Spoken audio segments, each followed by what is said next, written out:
Hi, this is Danny Camargo, and you're listening to the Airborne Mind Show.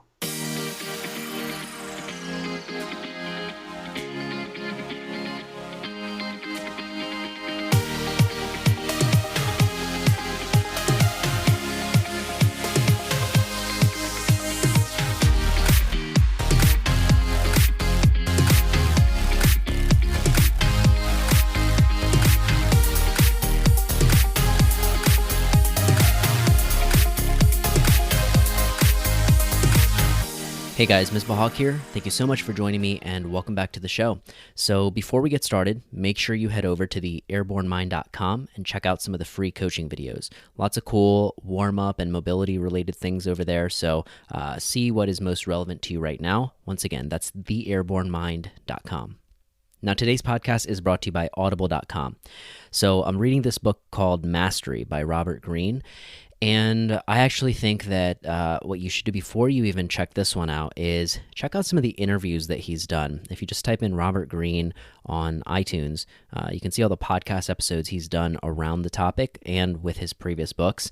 And I just find that discussion extremely fascinating, and that kind of made me want to check out the book. And I've gotten some great recommendations as well. So do that before you check out the book, I think, and then you'll get much more out of it when you're reading it. So remember, make sure you head over to theairbornemind.com/reading list if you want to see all the books that previous guests have mentioned on the show. And you can also grab a 30-day free trial and a free audiobook for audible.com there as well. So today, Danny Camargo is back on the show. And I'm beyond excited for this one because he was on for the first episode ever.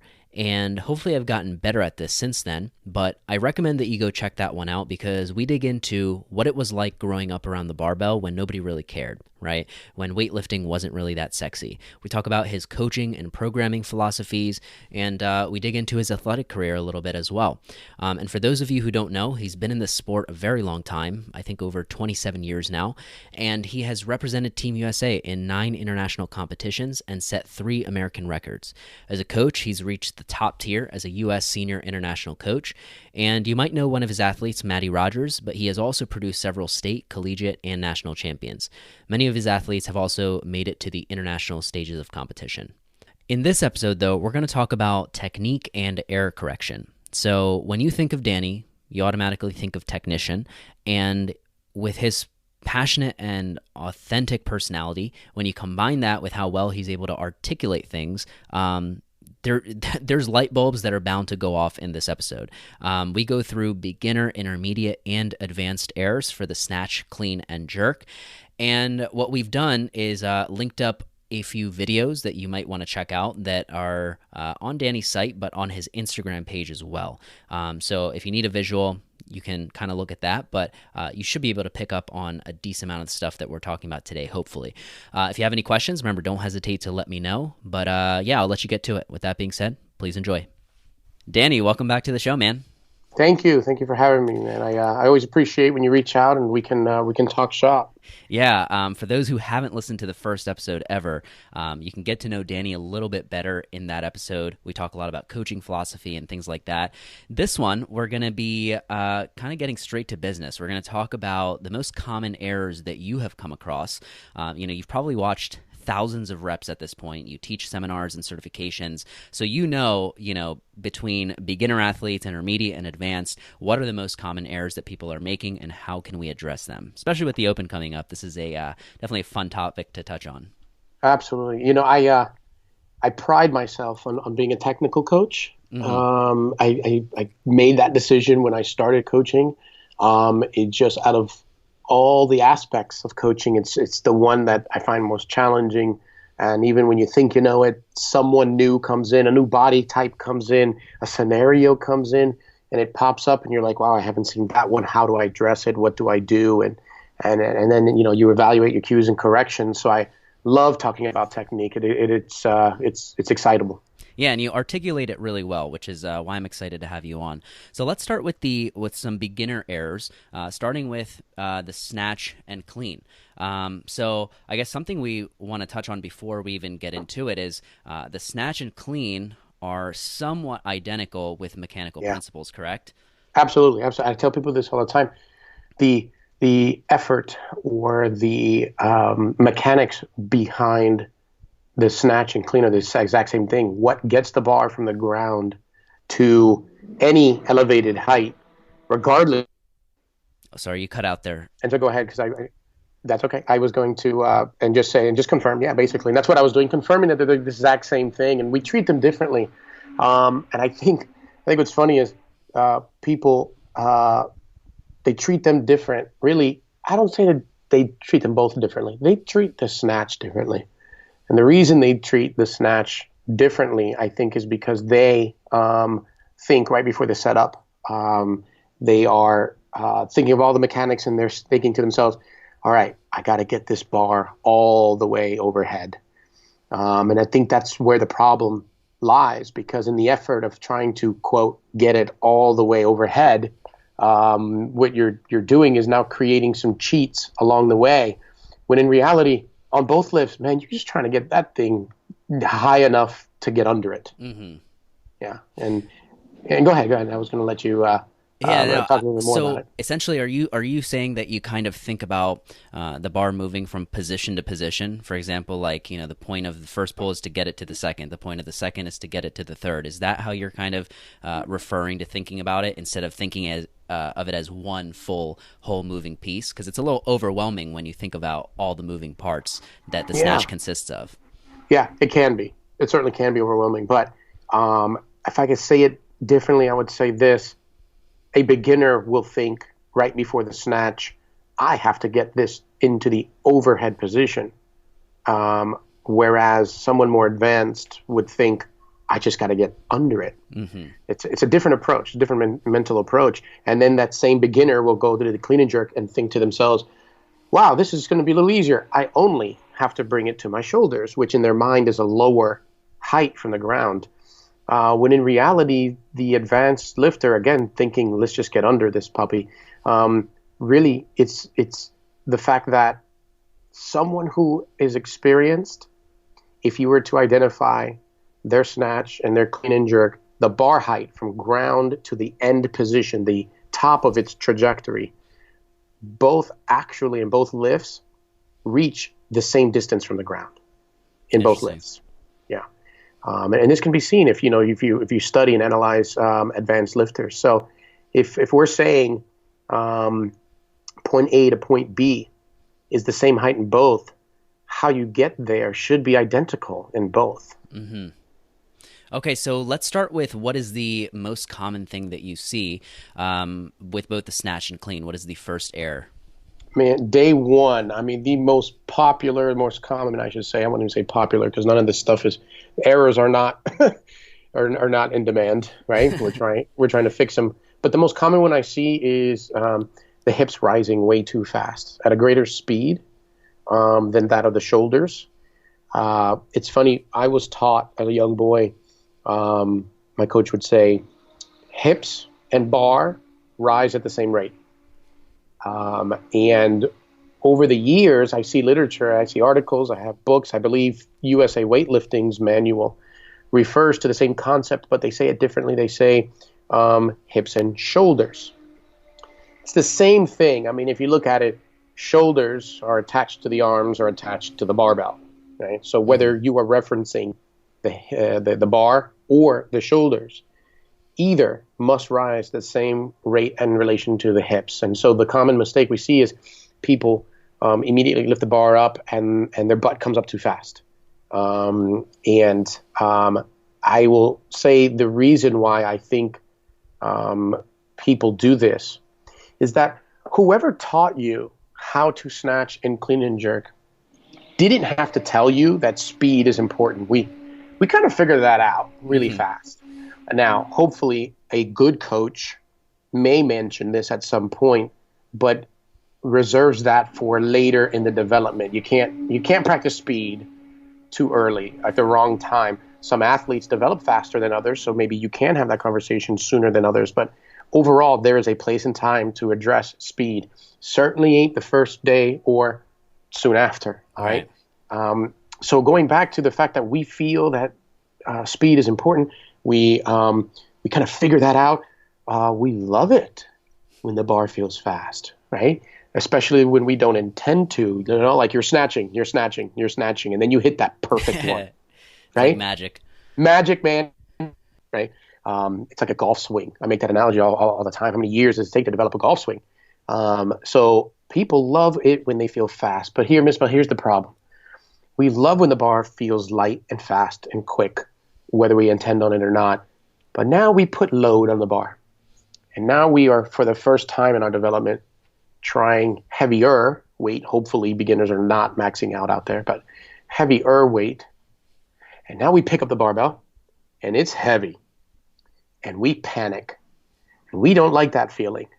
So, since we cannot embrace that early on, what it feels like to move heavy from the ground, we panic, we freak out, and we create all these sort of cheats or all these methods of trying to create this speed. In this case, the butt moving up really fast. The community now has referred to that as, quote, a stripper pull. Yeah. Or a stripper start or something like that. I don't even know where that came from, honestly. That was a surprise when I heard it, but I don't often use that at all. But nevertheless, I say that because we have an audience here that might know what we're talking about and what we're referring to. But at any rate, this stripper pull, the hips moving up fast, people do that because they really don't like that it feels heavy off the ground. But how I teach it and how I address it is when I see it, first thing I do is let the athlete know, or a coach that is learning how to fix this. I say the hips moving up fast is really the effect. It's not the cause. The cause is actually the chest sinking or the shoulders not moving fast enough. So we really want to address this error by making the chest move, or as I say, lead with the chest, lead with the shoulders. As long as the shoulders are moving and doing something along with the barbell, that means the barbell is moving, the hips can do whatever the heck they want. So now we have the fix, but I try to reassure the athlete, and I'll conclude with this, is that I make them fully aware that the first pull of a snatch or a clean that is heavy will always feel like garbage. There is nothing you can do about the first few inches of a heavy snatch or clean. If they can recognize then moving this object at rest, and it is said, right, not to get too scientific, but an object at rest takes greater energy to get it going than what it takes once it's already moving. I often use the analogy of a broken down vehicle on the side of the road. You have to push a car. Well, how does it feel to get that car moving? I mean, it's difficult. Once it's rolling, you got some momentum. So our barbells are the exact same way. So if you can expect and anticipate that the minute you leave the ground, it's going to feel like death, then you don't mistake that for a failure. You don't say to yourself, wow, this is heavy, there's going to be a problem, let me shoot the hips around the back. That is an illusion of speed. You might be moving quick, but the barbell is not responding. Instead, the mentality is, all right, the bar's moving, feels like death, but coach said it's supposed to feel this way. Confidence gets built, commitment to the barbell gets built, and this is how we didn't talk about this when you and I were preparing for this podcast, but this is actually part of the way that method I teach mental strength. By preparing the athlete for the discomfort that's kind of about to happen. Yeah, what to expect. Then they don't think it's that foreign. Absolutely. And I think the first time this clicked for me was when I watched a lifter like Jared Fleming. He, I think, is a great example of what you just described with leading with the chest. Like, if the bar moves kind of slow, in the beginning, because it's so heavy, but then all of a sudden there's this ball of tension ready to explode because he was kind of leading with that chest. And I feel like when the hips go too fast, you feel insecure a bit, right? Like you feel like when your back goes a little bit, you're not going to be able to transmit force as well. Yeah, right. It's you get doubtful. Right, and I think in this conversation we may touch on the jerk, and if we do, there's a cue I give as it relates to the dip and drive, and when we get there, I intend on addressing it where I will tell the athlete, you're about to do this for me that I'm fixing. And they'll say, okay, coach. And I'll say, as soon as you start doing this, you're going to, when you feel that, remember, I just told you you were going to, and trust what I'm asking you to do. It works almost every single time. That's amazing. Okay, let's go on to, once we've kind of addressed this, the next thing is kind of learning how to move your body around the bar and not moving the bar around the body. Do you see any errors that usually come up with that? All day long.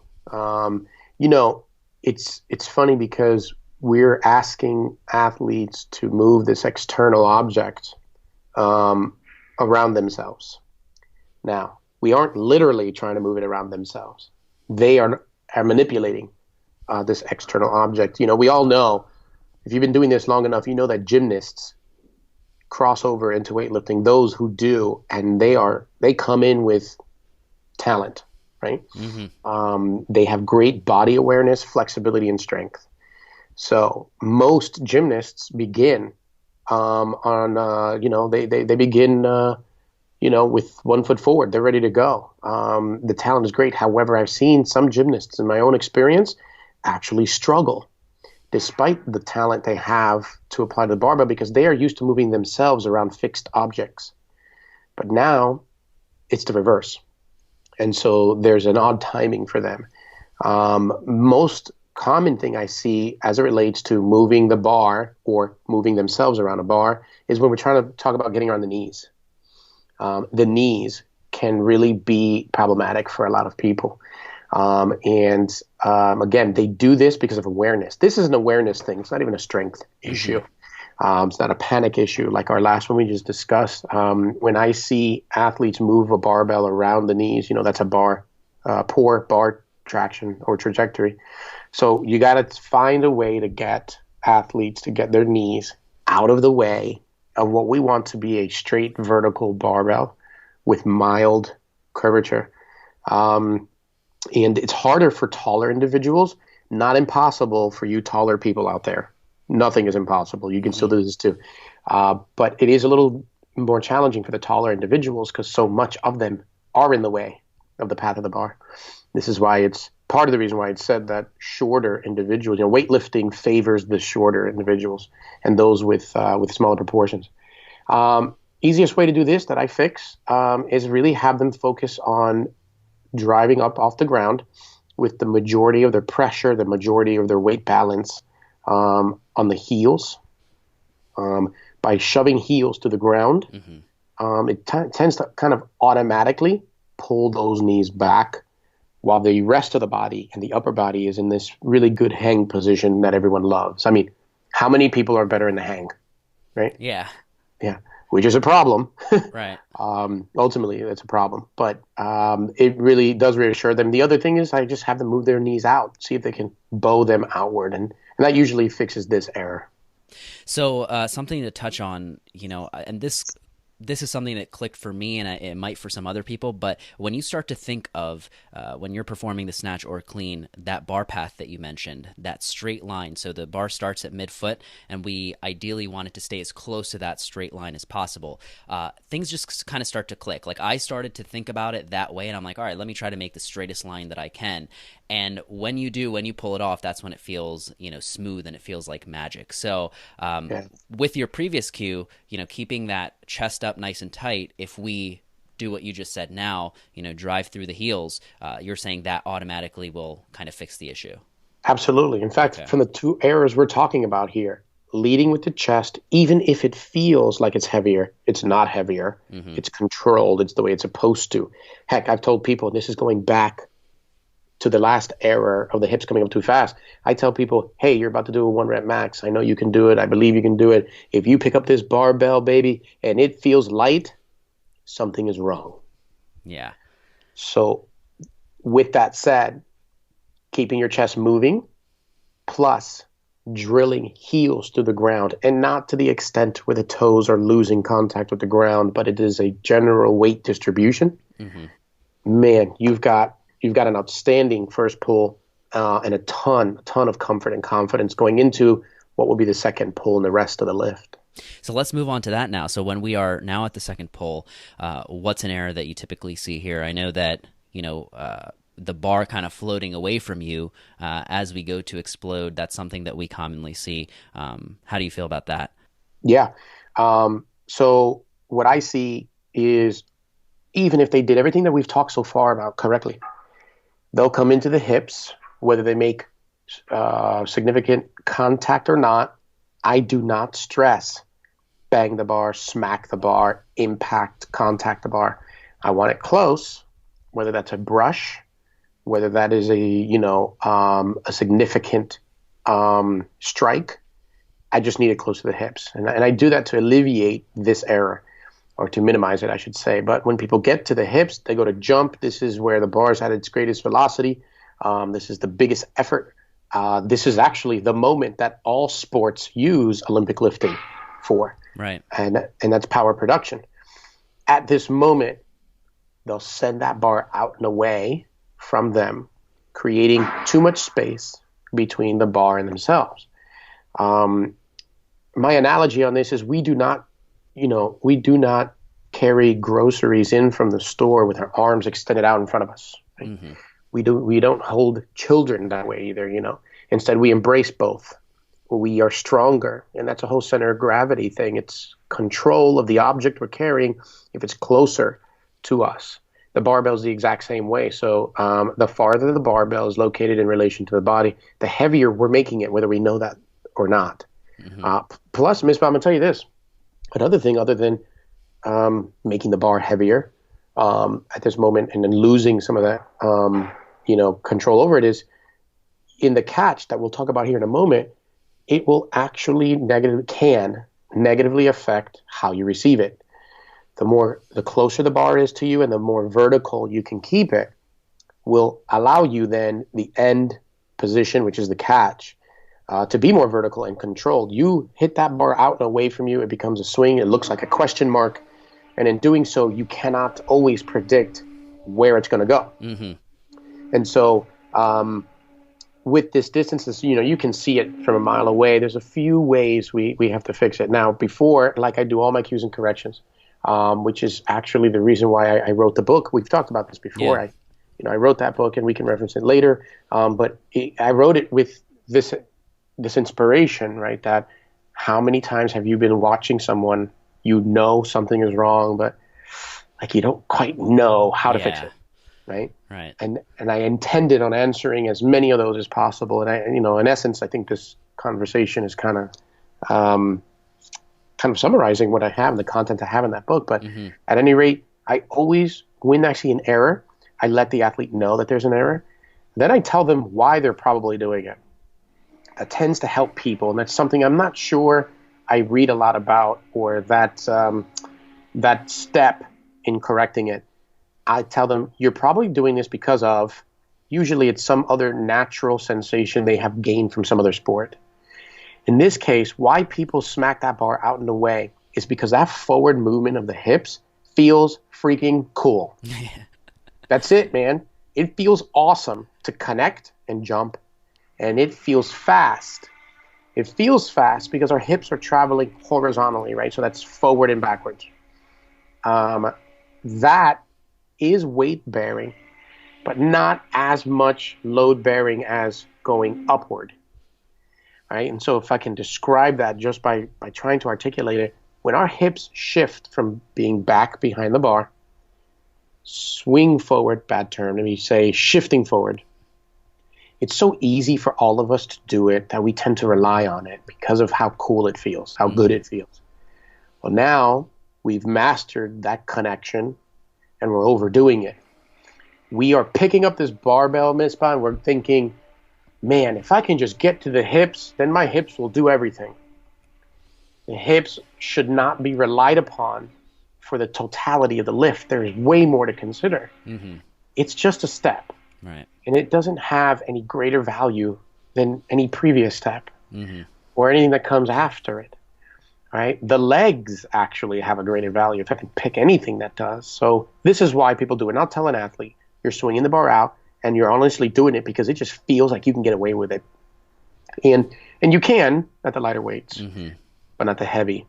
All right. How I fix it then. Cueing alone, I tell them keep it close. Every coach says that. I focus on the activities of the arms, a bad early arm bend, right? And then focus on leg drive, not hip drive. Legs, legs, legs. That tends to really help as well. I have another cue. I tell athletes, aim for your chin. As silly as that sounds. I borrowed that one from you. You did? Okay, good. Yeah. I hope it worked. It does all the time. Yeah, because they know that makes sense. That's easy to produce. Okay, I'm lifting this bar and I'm going to try to strike my chin. Okay, now look, in reality, like many cues, it's not literal, right? Mm-hmm. So the act of aiming for the chin is really just pulling that bar close to them. Now, by the time the bar gets there, hopefully they're underneath it. Mm-hmm. And so we don't have any accidents. If none of the cues work, I do have some drills. My drills for that tend to be block work. Love block work. And I like block work to help the athlete recognize themselves where the error is happening. Hangs will do it also in lieu of blocks, but not as good or quickly as using blocks would. So that's how I fixed that one. Yeah, that is a problem that I had for the longest time because I had this habit of using my hips, and when you would watch a video, I was way overextending, and that made me slower when it came time to actually getting under the bar and as the weight kind of got heavier, and it also just started feeling more clunky, like I didn't know what to do to fix it. And you may have been the one to say this, but it was, when you think about the hips, it's not like you're jabbing the bar, but you're doing an uppercut. Oh yeah. Okay. Is that good. you? Okay. Yeah. That is. Yeah. That for me, that's kind of what I've relayed to people, and that seems to click because what you're trying to do is once the bar is already close to the hips, and now from here, if you focus on punching the knees and really using the legs, your hips are automatically going to open and do what they need to do, and in turn, you can be a little bit quicker. Is that right? It is right. And if I can add to that, Mm-hmm. what you described, the difference between a straight jab punch and an uppercut, which everyone can understand that, whether you were a boxer or not, that is where the term scoop came from. Mm-hmm. The idea of not just shifting forward, but shifting sometimes down, which is a whole double knee bend thing, but hips going forward, maybe down in some cases, but then up. With the use of the leg drive. So yeah, that is absolutely correct. And I believe that was me who told you that, and I'm glad that's worked for you as well. Yeah. And I guess the other concept to highlight here in relation to the scoop and driving with the legs is getting comfortable knowing what it feels like to really push your feet into the floor. I think once you can grasp that feeling and you can think about the floor kind of being your friend, helping you, drive that barbell upwards, just that awareness alone, I think can make a huge difference. Yeah, absolutely. And in this phase of the lift, everybody wants to go to the toes early, Mm-hmm. And early toes is another one that I see quite frequently. It's only early if the result is bad. And I say that because though we teach day one, stay flat-footed as long as possible and you're jumping through the toes, we all naturally are more agile and explosive on the balls of our feet. So getting there as soon as we can is feels stronger to us. So this is why it happens, and I totally get it. I understand it. The problem is a beginner, when going to the toes too soon, more than likely will be also forward because of it. Mm-hmm. When they become more advanced and can control the path of the bar better, they go up early on their toes at this phase of the lift that we're discussing right now. I don't say a word. I think it's fine. It's not, in my term or in my world, a bad early toe issue. And it's because the result is a positive one. Now let's move on to the catch, right? Because we've talked about everything leading up to this. The catch is where, we see a lot of things. A lot of times people are afraid to get under the bar, or the bar might crash down on them. What are some things that you've noticed here that, are common errors in the catch? Two things. The crash in and of itself is the error, right? Mm-hmm. Two things attribute to that. Or I would probably say better, there are two things missing that create this. Everyone experiences the crash. It's scarier feeling. Looks scarier when it happens in snatch because how the elbows may break and bend, where that bar might end up back of the neck or not being bailed, not being able to be bailed out appropriately. In the clean, the crash looks way bad, but ironically, isn't isn't as painful as it's. I think Right. the reason this happens, what brings someone to do it, is they are trying to, and they're focusing so much on their coach saying, get under, get under, get under, that they do. And they'll get under, but they do so by free fall dropping, free fall diving. They're losing tension of the barbell. You have this heavy object you're trying to get either to the shoulders, in this case for a clean, or overhead in a snatch. There should be no moment in time that you lose any pressure, pulling, tension on this barbell. You need to know where it's at all times. But since we get so focused on coach says drop, coach says squat, coach says get under, they're pulling the snot out of it. They're getting in triple extension, which was the last issue we talked about, and then they're just literally falling to earth. The problem with this is that it is actually, believe it or not, a slower approach to getting under. And so now we know why this is occurring, where it's coming from. What's missing is this. I just said it. They're missing some tension. So there is a term out there that is getting utilized more and more by coaches. I don't know that it's an officially adopted term yet, but colloquially speaking, it's catching some momentum, and it's the third pull. What we mean by that is once you have jumped, pull, extended, reached through the toes, however you want to describe that finishing elevation, it's time to get under. The third pull, or this active approach under, is you continue to use those arms as you actively pull yourself into the squat position. Really hard to verbalize.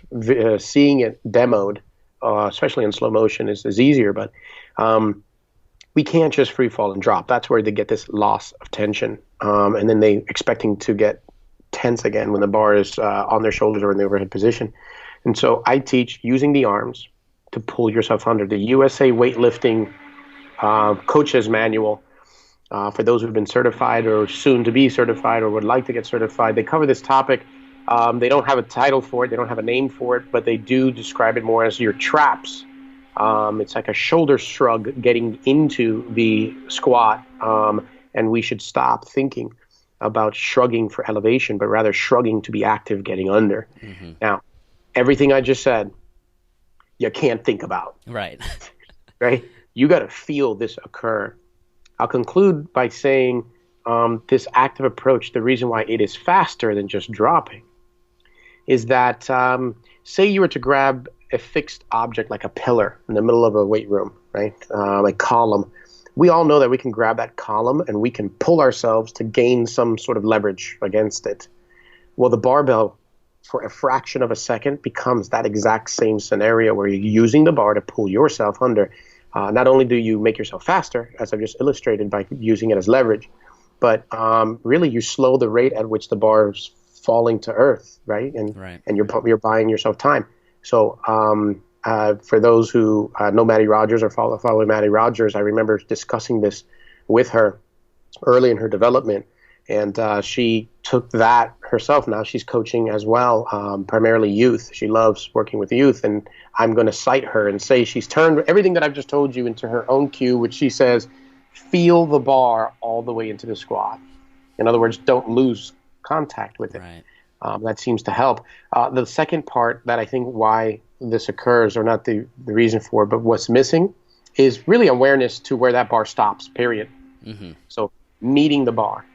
Knowing where it stops rising, and that's a recognition thing for the athlete. So they also fail to meet it at the top of its trajectory. So if we were to combine cues here, that aiming for your chin and then dropping under, if you did those two things, would that be kind of the sweet spot that we're talking about?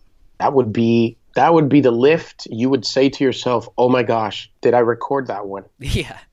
I need that one for evidence. I want to boast about that one, because then you jump right back on the barbell, you try again, and then, man, you just can't quite get it right the same way. Aim for the chin and actively pull yourself into the lockout. I heard a coach once say fast hands. Thinking fast hands in a snatch is the exact same thing of what I just said, because it will then create the athlete to or cause the athlete to have constant tension on the barbell. Right. Okay. So this, when you're going for, let's say, a heavy single, heavy double, the weights are heavier. You can definitely feel it. Now, what if we're talking about weights that maybe are lighter, that you're cycling in like an open workout, for example? What is the fine balance between pulling, how hard you should be pulling, and how fast you should be dropping? Oh, great question, because the answer to this question is nearly the opposite of what I've been discussing. When you are barbell cycling lighter weight, I'm not talking about the mid-range, because the mid-range might see a little bit of both, but lighter weight, you will get away with, I actually encourage more hips, less legs, and you can lose some tension previous to the catch. So for the CrossFitters out there, anybody in the open right now, if they were to announce an open WOD where there would be a ton of reps with that barbell, I'm going to say the exact opposite of what we've been discussing, which are the heavies. I would say, hey, pull this bar up, go ahead this time, I don't care if your butt rises fast and you have a stripper pull when you're cycling. In fact, your butt might remain, as you're doing tap and goes, your butt might remain high. Come in, make contact, and use the hips since it's easier and it feels great. Swing the bar a little bit. We don't want to do it a ton, but see, it's lightweight. And what you're doing is you're staying effective with moving the barbell and saving energy. What we have discussed this entire time as it relates to the heavy is how to use all the energy on a heavy weight. We've pretty much covered it at all just now, but okay, well now, coach, it's light. I don't have to use my energy. I need to save energy. In that case, cheat. Cheat your ass off, because this cheating, and I want to make this clear to your audiences, you're not cheating to injure yourself or putting yourself at injury. You're cheating away from the 100% energy needed on a maximum lift. You're cutting corners in a very safe manner. Your back should still be flat and concave. You should have full lockout, full extensions. And I think this is why CrossFit promotes certain rules to what is a rep. It's really safety as well, being anatomically correct and safety, which is great. So I'm glad you asked that. I think if you're cycling, ton of hip contact and no need to pull yourself under. Let that bar float up and just catch. Yeah, and I guess it's just having some experience with each of those ranges, those lighter weights like you were mentioning, those mid-range weights, and then those heavy weights as well, because you could really kind of take that awareness and connect it back and forth between those different ranges to know when it's going to be appropriate for you to do exactly what. And I guess that just takes a ton of repetition. It does. Practice and understanding what you have on the barbell, because in other words, load dictates approach. Awesome. Let's move on a little bit to the jerk.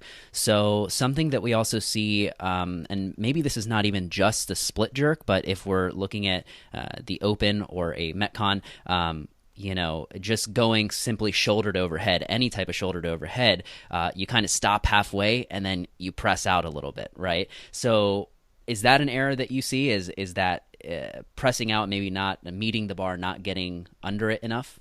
Yeah, and the last sentence or your last option in your question is the answer, not getting it under enough. So whether, and if it's a CrossFit judging scenario or CrossFit aim, the press out is legal. It's fine, and it's cool. It's a different aim. Nothing wrong with that.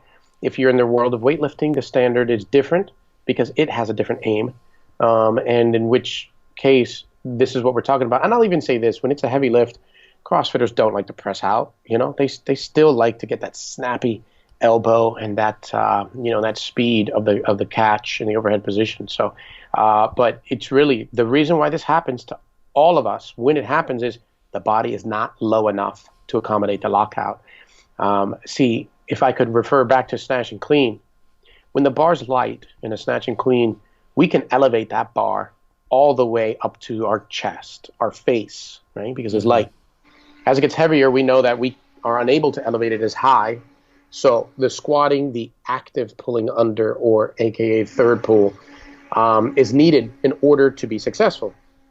The jerk or any shoulder to overhead is the exact same scenario, but people don't think of it that way. So the reason why beginners and people press out is because they are thinking to themselves, okay, I have to lift this. Okay, get it all the way up, up, up, up. They're thinking, the truth of the matter is, especially in a jerk, a heavy jerk, we're lucky enough to just get this thing off of us, right? You're probably looking at 5 inches of elevation from the shoulder. So when we drive up, we can embrace the fact that the bar is not going to get past our forehead. Then that means once we split, or if it's a push jerk, power jerk scenario, the remaining piece of the puzzle to create the lockout is your body has got to accommodate and get lower. However you want to get lower, just be in a lower lunge or a lower squat position, even if it's a quarter squat, to allow the lockout. And that goes back to what you said earlier on. We are not moving a barbell around us, right? We are moving around a barbell that should have as minimal movement as possible. I really like how you worded that, and I think that's a great way to visualize it, where imagine if you can't push the barbell any higher than your forehead, you have no other option but to actually get under. So we mentioned that for a split jerk, it's getting a little bit maybe deeper or lower into that lunge. If we're thinking push or power jerk, maybe it's in a Metcon, what are we doing here? Are we just are we sending the butt back a little bit more? Are we dipping the hips a little bit lower? How do we catch the bar in a push or power jerk? Yeah, I prefer dipping the hips a little bit more, but going back will not harm the athlete, and going back is actually just effective. If that does not work because of the load or fatigue, you're going to have to receive it with a wider stance or execute the whole thing in a wider stance to, again, accommodate what is the going under. And if I can add one thing, I have a philosophy on something. And this is going a little off topic, but I won't take long. I'll come right back. It is related to this jerk discussion we're having. All of us have asked ourselves, which style of jerk on heavy is best for me? We may learn split jerk first day, but we always question it at some point. Right. All right, because it kind of sucks to learn. I'm not gonna lie, but there's a stage of our development, months in, maybe a year in.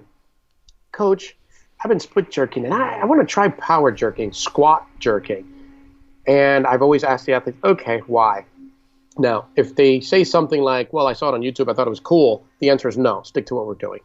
But if they say something analytical, like, "Well, I was doing power jerks because you programmed the other day," or "I was doing behind the necks, and I was, and I can sense that there's some potential there." Okay, so now the athlete is really thinking about progress for the right reasons. Let's discuss it.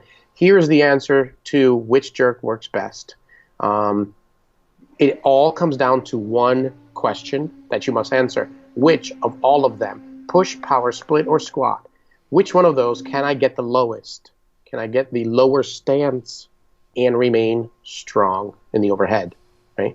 Find out which one of those are, and that is your answer. And you can perfect the heck out of it. So now if you're talking about a Metcon going back, yeah, your answer was, your question was correct. Butt back, wider stance, or hips down. When you think hips down, I'm curious if you ever notice that people end up performing that dip with a muted hip at all. Yeah, probably because and not because of it, maybe because of the end result. They're trying to get their hips down. They're thinking too much about the end, not thinking about the first part of the movement. But yeah, I can sometimes see a muted hip, and I think in this case, in my experience, those who mute the hip or are less than, full extension of the hips are really doing it because they're in a rush to get the lockout. They're in a rush to get under it. Yeah, for sure. Okay. Now let's talk about footwork. How important is footwork, and how does this contribute to a lot of the errors that you might see in the jerk and split jerk? Well, I mean, the foot stance. Look, the floor is our friend in weightlifting, right? We feel strong when we're connected to it. It's our force production. It's our balance, our safety. We feel secure. We're in contact with the ground. It makes sense. And this is why beginners tend to do some real funky stuff with how they split. What they're producing is whatever they feel comfortable in connecting, whether it's really effective for long-term weightlifting or not. The most common really issue is back foot. Rear leg, rear foot is in a position that we don't want. And the reason that this happens, like I said, I always try to give reasons for why it's occurring. It's occurring because a flat foot or a toe pointed outside away from the body feels very stable to the untrained person. Mm-hmm. Right? Now, if you get a correct, say, sprinter stance, a ball of the foot, heel off, toes straight, in preparation for, my analogy is if you were going to propel yourself forward, that is more effective long term. But for a beginner, says that doesn't feel stable. Well, it's not going to. It's untrained. Mm-hmm. We just know as coaches that this is what's going to work best, or any variation of this was going to work best. So you have to introduce it to them. So foot stance is extremely important, and I will say that since it's our foundation, if your foot stance is not comfortable, nothing above will be. So what are we looking at in terms of maybe weight distribution between the front leg and the back leg? Would you say it's like 50-50? 100%, I would say that it is 50-50. There's no doubt that it's 50-50. I've met coaches who say, hey, we want 65% of your weight distributed on the front leg, 35 on the back leg. First of all, how do you measure that? Yeah. Second of all, how complicated does that sound to the beginner? Mm-hmm. Again, we're talking about the beginner in this case. The advanced, things like that, we can talk about that as well. But I still wouldn't recommend that uneven distribution. 50-50, Misbah. So what we see a lot of times, I think, is stepping forward when you are recovering from the jerk, and it's just something that happens naturally for people, and I'm assuming it's because that 50-50 rule isn't being followed. You've got more like 80-85% of the weight in the front leg, and the back leg is just kind of there for a split second, and you rush into the recovery. Yeah, so that's another common one, and I'm going to tell you why people do that. Let's assume hypothetically it is not because the dip and drive was forward, so now the momentum is going forward and they don't have a choice. Mm-hmm. Because then you can just say, hey, you're not dipping straight up and down. Fix the bar path, and then you can fix the split a little bit better. Now, outside of that one, if it's a great dip and drive, but you still see people relying on the front leg, the reason why we all rely on the front leg so much is because close your eyes for a moment and visualize what a great split position looks like, one that you might find is great. If you're looking at both legs, then look at the front leg in your mind and think to yourself, that front leg is in a very strong angle for the human body. Think about when we're doing walking lunges, that first front leg always feels fine. Somehow that back leg always just seems like weaker and unstable, yet yet both of them go through the same experience. So if you can visualize the front leg of a split jerk and understand that it is in a naturally, anatomically strong position, strong angle for all of us, this is why we like to rely on it. It feels like we should. Mm-hmm. It feels safe. Even if you have your weak leg in front and your strong dominant leg behind you, the front one will still be in a strong angle. So we tend to rely on it. That's all. If we understand that and try to focus on the back leg doing more work, you end up getting better development out of the athlete. So something that I've been using pretty consistently, every Sunday we have an Olympic lifting class, and if we're doing jerks that day, I'll shoot through the progression that I think is in the USAW manual. It's just, hands on hips, jump into your split. Take the PVC, hold it overhead in a locked out position, and then jump into your split. And doing that alone just brings that awareness, because there's no load present. You can really get a feel for where your feet are. And if you aren't 50-50 there, you can really take some time to let some weight sink in that back leg. And then what you're saying is you will naturally want to take a step back and recover to stay balanced instead of rushing forward. Yeah, that's referred to footwork drills. Yeah, right? That's what you described. I do some similar than that. I also just have people just basically spend time in the split. Whether they remain in a split, I like to use something called split position press. Mm-hmm. They're in a split position. Keep them there. They don't move. There's no jumping. There's nothing. And they are just strict pressing while standing or positioning in a stance, a split stance. they spend that much time back to when they actually have load. So absolutely. Yeah, that's a phenomenal one because you will get immediate feedback if you are somebody who's dominating with that front leg when you're pressing in that split. Yeah, absolutely. Now let's back up a little and talk about the dip and drive that we were just mentioning and the trajectory of the bar path and you being forward because of that. Could you touch on that a little bit? Yeah, let me tell you, I'm glad you talked about it because I said earlier, not long ago, that I wanted to address something in the dip and drive. Mm-hmm. I made the joke that I tell athletes, okay, I just fixed something. I told you to fix something. You're about to do something for me. And in the moment of executing it, in that fraction of a second, your mind will say, there's no way, this can't work. And when you experience it, I need you to trust it anyway. And just know that I warned you. Mm-hmm. Here's my example. Have you ever seen, let me ask you this, I'm sure you have in your gym, your coaching, you see during the execution of a dip and drive or during the execution of the jerk, it looks like that bar is bouncing on their shoulders. Yeah. Right. Okay. Now, I blame this for that, this frequent theme I see out there that cues, really good cues, are getting beat to heck out there. They're getting smashed, they're twisted around, and I think they lose its original meaning. Here's one of them. You've probably heard coaches say, or maybe you use it too. I mean, I've come close to using this one. It's, hey, you're about to do a dip and drive with a jerk, and you cue them to go fast. Quick dip and drive. Mm-hmm. Make it quick. Here's the problem. It's not supposed to be quick. That, I think, is a cue that kind of got misinterpreted out there somehow and beat. All right. When we perform a jerk, a heavy jerk, you're actually supposed to initiate it kind of slowly. Now, I don't like to use the term slow on anything, so I like to go control. Mm-hmm. Right? If you just break the knees and let the bar take you down, you will remain in contact with the barbell, or it with you, I should say, because my point is, if you're too fast on a dip and drive, you'll move so quickly, you're actually moving down underneath it, away from the barbell, you're creating space.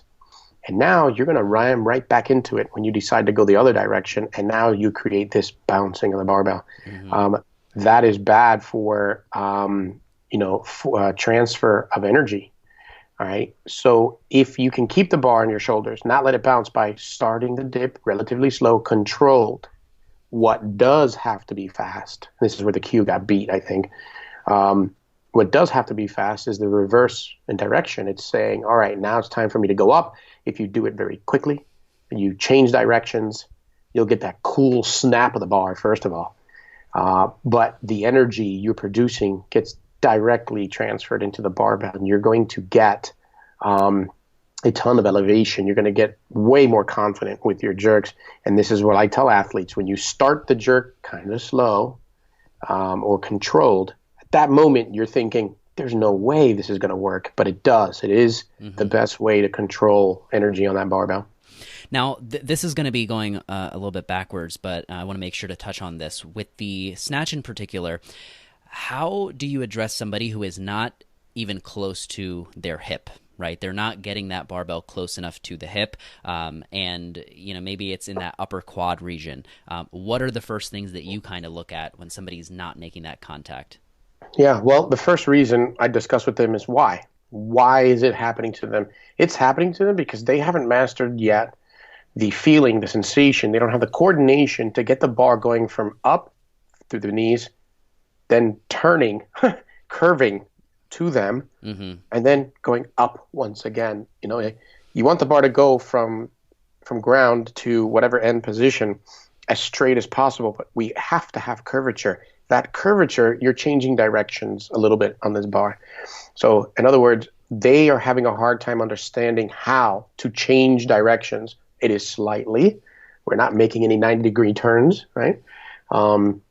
It's just curvature. So it's a timing and a rhythm thing, like anything. It's a coordination thing. So I let them know that's what's happening. How I fix it, other than cueing, saying keep it close, or tell them make contact with the hips. I might tell them, hey, get closer. If you make contact, brush the hips. If they do that, I cueing alone does not work, I actually go back a few stages and spend a lot of time in high hangs or blocks. Going back to blocks, I said it earlier.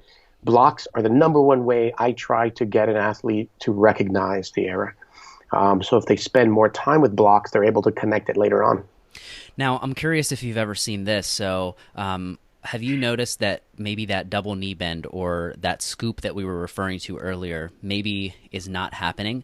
And if that's not happening, your hips are so high that no matter how much you sweep it into you, it's never going to get into that, pocket like you want it. But if you were to kind of lower the hips a little bit, not only do you have more leg drive now, but you are probably letting that come into that the lap of the hip, letting the bar come into the lap.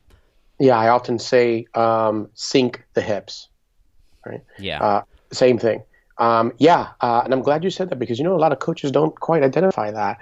Why aren't they making contact? Well, it's because, see if you can visualize this, a start position, right? First pull, and essentially it's a half squat, right? Mm-hmm. It's not a deadlift into a clean or a deadlift into a snatch, but a half squat into the snatch and clean. Well, if you look at it this way, when we begin a lift, our knees are bent.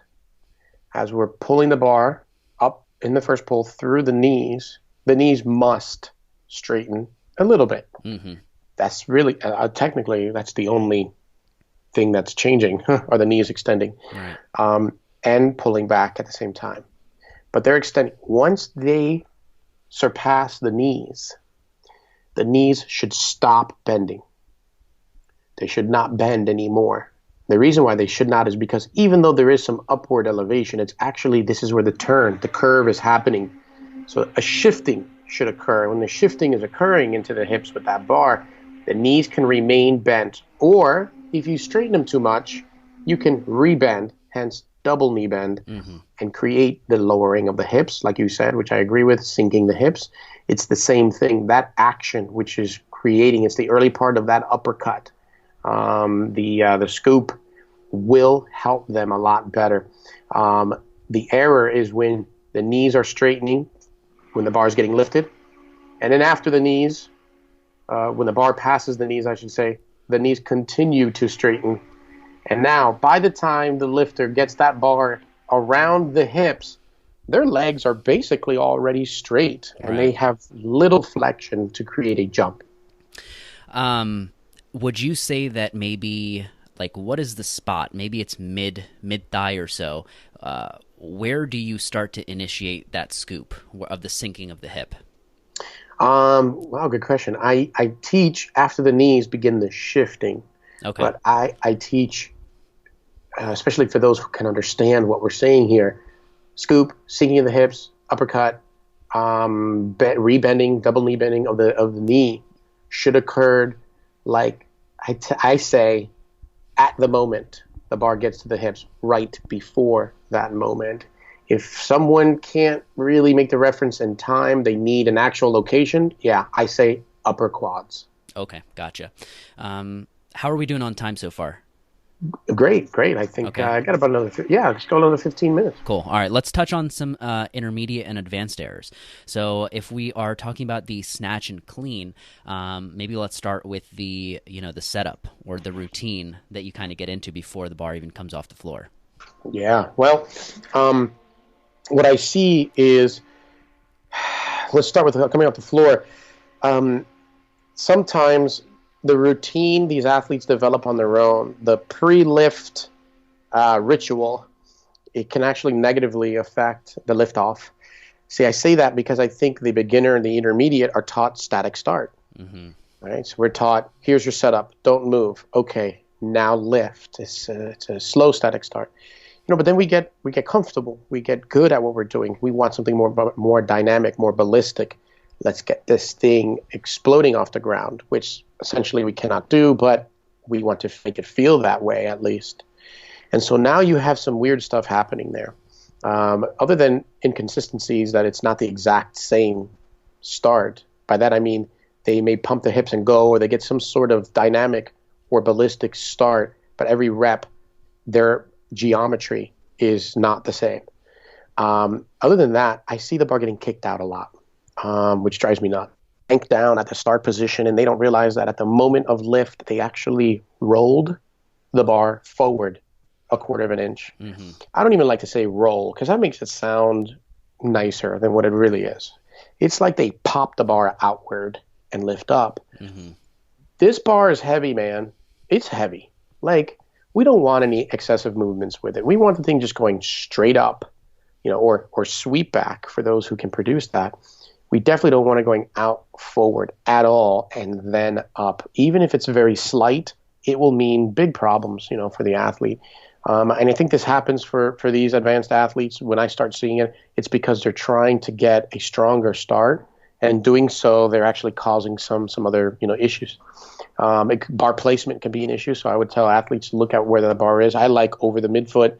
I make sure that it's not starting too close to the ankles.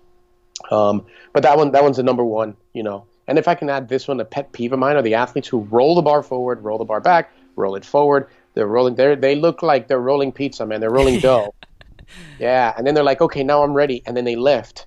Again, this thing is heavy. Don't move it. Don't touch it. Just lift it straight up. Any movement of the bar before lifting, I think, puts an athlete at risk of having a poor first pull. Okay, awesome. Let's talk about the back angle. Oh, yeah. I like wherever I teach this, we set up. We get comfortable on our setup. Wherever your back is, whatever it looks like, the angle, be it a 45 degree, maybe it's a little bit more vertical, it doesn't matter to me if you're comfortable. The angle at which your torso and your trunk is tilted, whatever it is, it has to stay that way from ground until you clear the knees. You're not allowed to make it move or change. What I see sometimes is athletes will pick up this barbell first pull, and they may tend to kind of flatten the back a little bit, flatten the angle rather, not the back itself, but the angle, or they tend to kind of lean forward more with their shoulders upon the lift off. This is very, very similar to the beginner or the intermediate quote unquote stripper pull. Okay. Very similar to this. However, we won't call it that because it's not to the degree and it's not for the same, reasons per se. But the back angle changing does something I look out for. I want it to stay the same. There could be some slight, changes. But when there's too much of a change in the geometry of that back, I think it tends to negatively affect the rest of the movement and puts them at poor angles that they weren't expecting. So how do you find that correct position for yourself? Are we supposed to be thinking, okay, let's keep the hips, slightly maybe in line or above the knees, and this is where we're going to kind of hold on to it? Or are we kind of looking out for that feeling of leading with the chest and keeping that back angle very strong? Yeah. What I like to teach athletes, I go back to the chest up, leading with the shoulders deal. I definitely go back to that, refer them back to that. I think your first question was, how do we know what's best for them? I start there. Here's what I determine is best for the athlete's back angle, I always start everyone with hips slightly higher than the height of the knee. Shorter individuals can come down a little bit and get away with that. So if I see it happen naturally, I say nothing. I let it go. What I'm looking for is whatever angle they begin, do they keep it? And ask them, can you feel more quads operating, or is it your back operating? Okay. I answer those two questions the best I can. So in other words, if their angle is changing, well, wherever they are ending up in, maybe they should start there. That way there is zero change off the ground. Does that make sense? Yeah. And then say, hey, when you're lifting, where do you feel it? If I gave you 5 or 6 clean pulls right now, or what I like to use are lift-offs. It's a pulling movement that's ground to knees only. It's very short-lived. But I say, do a few of those. Burn out on purpose, right? Mild burnout. And tell me, where do you feel it? If they go, man, my legs and butt are burning, they're doing it, feel it all in my back. there's your answer. It's poor. Okay, sorry, you cut out a little bit there, but you said that if they are feeling it in the legs and the butt, it is correct, but if they're feeling it in the back, it's incorrect. Correct. Okay. Correct. The truth is, all of it is working. Right. All of it is working. I want to make sure I'm clear, and I don't want your audience to think I'm even speaking of something being passive or, inactive. I meant my test for them is, hey, let's do 5 or 6 lift offs to light burnout. I just need you to report back to me which muscle groups you are feeling are fatiguing faster. If they tell me legs and butt, I'm solid. If they go, wow, I feel that all in my back and nothing else, you have a problem there. I think it's a poor back angle. Okay, perfect. So I have 2 more for you, and then I'll let you go. Let's talk about your second biggest pet peeve, the excessive arch back. Oh, man. Man, that one drives me nuts. It's something that I try to fix. And I want to make sure I'm clear here. I'm talking about an excessive arching of the back. I am not saying you cannot lean back. Mm-hmm. The difference is a lean back, to me, is basically from shoulders to ankles. You can draw a relatively straight line. All right, it'll be a little arch. It's fine. Mm-hmm. And that line is tilted, back a little bit, away from the bar. And the reason why it should be away from the bar, not that you're trying to cause separation from the bar, you're just leading the bar where you want it to go. I'm talking about if you drew from the shoulders to the ankles, it looks like a C. Okay. A solid curve. The reason it drives me nuts is because of the reason why it's happening. People learn how to connect the hips. I said this earlier, and they rely on it too much. Then they start to say, well, I think my hips are going to be the end-all, be-all to my lift because of how fast and cool it feels.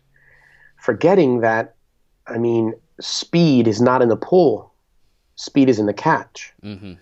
What makes a lift look fast isn't how quickly we can raise it up. It's heavy, man. None of us can get it up very fast. It's how fast we get under while it is weightless. Mm-hmm. That short period of time we have to react to this object we've thrown in the air, so to speak.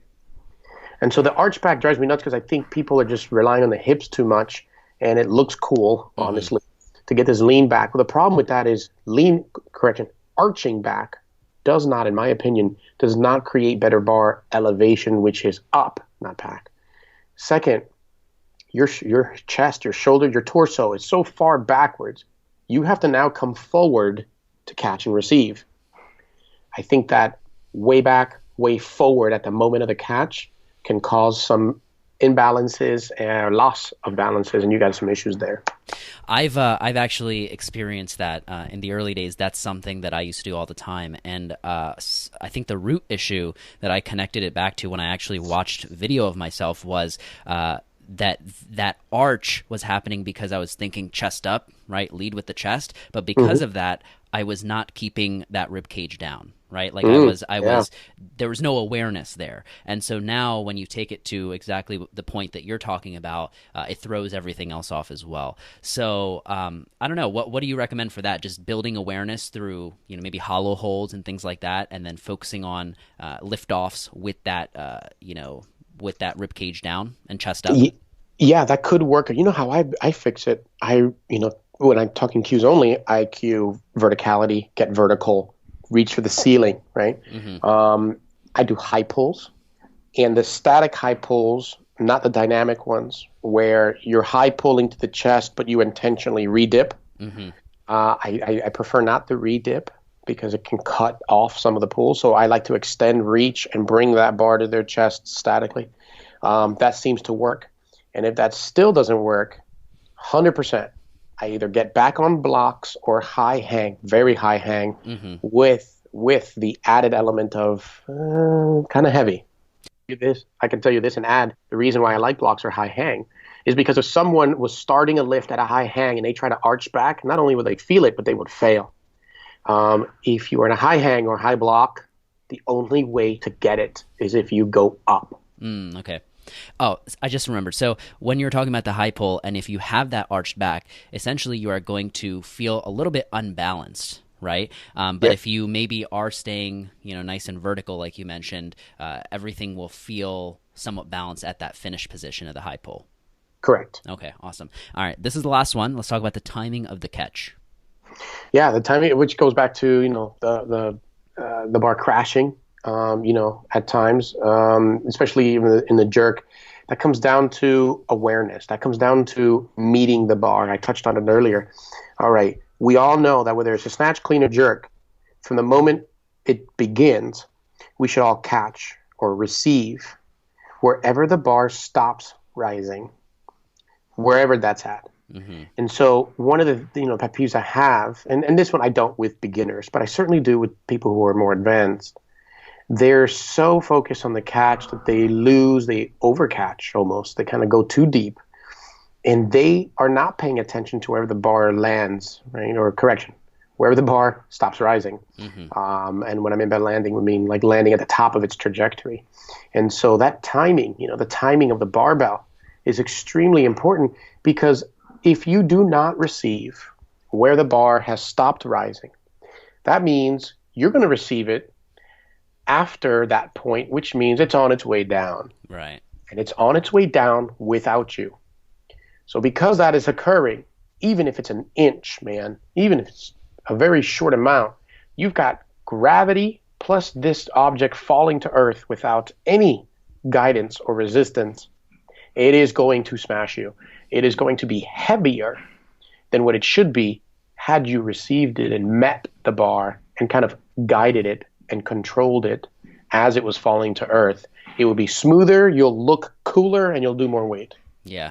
And this is kind of unconventional, but this is something I do in warm-up sometimes, where I'll have an empty barbell, and I do this with power cleans. I'll do a muscle clean to start, and then over 10 to 15 reps, what I'll do is sink an inch or two deeper, all the way until I ride it all the way to the bottom in a deep squat. But what that teaches you is that awareness that you're talking about, of kind of recognizing, okay, where is the bar? Let me maneuver my body around it so I can catch efficiently. Yeah, let me start resisting it right now. Right. Awesome. I like that. Your warm-up sounds great, man. Awesome, man. Well, thank you so much, man, for digging through all this for us. I think if anyone was to implement even just one or two of the things that we may have talked about, they would see some crazy differences, right? I think so. I think so, and I hope I helped. I really do, and I appreciate you giving me the time again. Yeah, man. So, what would you like a coach or athlete to take away from this? How do you want them to kind of implement some of this stuff? Patience, trust. Belief, and never being in a rush. And I don't mean, my philosophy and the athletes rushing to be the best. That's a whole different topic, and that's a whole different timeline. I meant in the middle of the movement. I guess I would summarize and say, do not let the fight, do not let the resistance be mistaken for a failure. Don't mean a struggle means a failure at all. It's kind of part of the game. Anticipate the struggle, and you might find more success than failure. Awesome, man. Well, two things that I would love to point people to. One is the Cues and Corrections book that you wrote. That's something I refer back to very often, and it goes even more into detail than kind of what we touched on today, and kind of talks about every situation really that could happen. And the second thing is, on your Instagram page, you have a ton of error correction and coaching tip videos that are very useful as well. They're short 15, 30-second clips that I think people could get a lot of value out of. Yeah, thank you. So the book is Olympic Weightlifting, Cues and Corrections. You can find it on Amazon or directly from the publisher, Catalyst Athletics. And as far as my website, it's oliconcepts.com. And yeah, I have a ton of videos that I post for free. That I don't charge for them.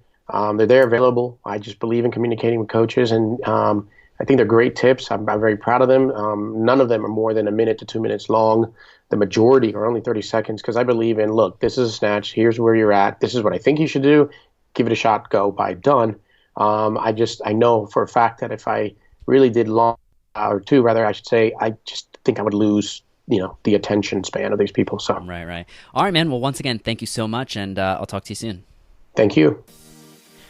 Thank you so much for listening, guys. I know you're probably driving right now. You're probably eating, cooking, working out. You're doing something else. But make sure you head over to theairbornemind.com. Check out some of the free coaching videos, warm-ups, guides, checklists, all the things that you can use to make the best use out of your training time. If you enjoyed this episode, please leave a review on iTunes and let me know what you think. I love hearing from you guys, and it would really help me out so I can continue creating awesome stuff for you. And remember, the greatest compliment you can give is by sharing it with somebody else who might enjoy it or somewhere on the web. So once again, thank you so much for being a listener and supporting the show. Until next time.